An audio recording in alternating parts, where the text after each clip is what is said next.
In a civilized city, every house has rules. Build when construction is needed, stop when the city is full, and repair what is damaged. And when the building becomes damaged beyond repair, remove it. That is essentially how your body works. Every cell receives instruction. Grow, divide, multiply, perform its action, and die when necessary. But what happens when one cell stops obeying these instructions? At first, it may seem like just a minor rebellion, but one cell becomes 2, and 2 becomes 4, and 4 becomes 8. And that's how you have a cluster of disobedient cells. That suddenly leads to what we call neoplasia. A neoplasm or tumor is an abnormal mass of tissue whose growth is excessive and uncoordinated with normal tissues and continues even after the original stimulus that caused it has stopped. But it's very important to know that not every tumor is a cancer. Some are benign. They grow locally, remain well organized, and usually do not invade or spread to other distant organs.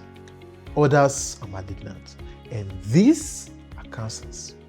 They can invade surrounding tissues, enter blood and lymphatic vessels, and travel to distant organs where they form new colonies through a process called metastasis.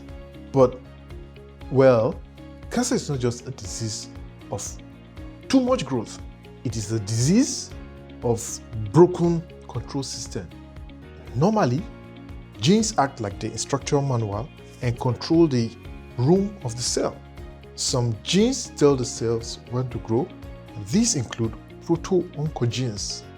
When abnormally activated, they can become oncogenes, pushing the cell's accelerator down. Whereas other genes act like brakes, and these are called tumor suppressor genes, like the TP53 and RB. When those brakes are lost, the cell can keep moving. Then, there are genes responsible for repair. If those systems fail, mutations can accumulate. So imagine driving a car whose accelerator is stopped, whose brakes are spoiled, and whose mechanic has disappeared. That is cancer biology explained in simple terms. But where do these changes come from?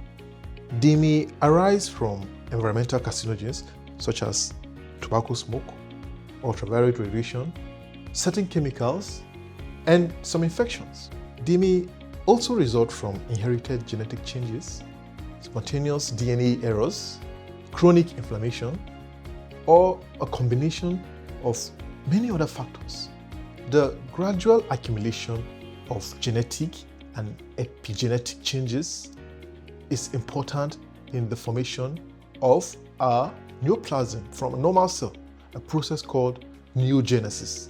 This gradual accumulation of genetic and epigenetic abnormalities is central to oncogenesis, a process through which a normal cell becomes a neoplastic cell, and in some cases progresses to malignancy. And cancer does not simply grow, it evolves. Different group of tumor cells acquire different mutations. The cells that survive best become dominant. Some learn to avoid immune destruction. Some stimulate new blood vessel formation. Some resist death, cell death. Some learn to invade. Some travel. Some even change their surroundings to make the neighborhood more favorable for themselves. This is why cancer can be difficult to defeat. But anatomical pathology gives us a remarkable window in this process. The pathology asks, what does this tissue look like? Is it organized or chaotic? Does it resemble the tissue from which it originated, or is it invading? What molecular changes are driving it?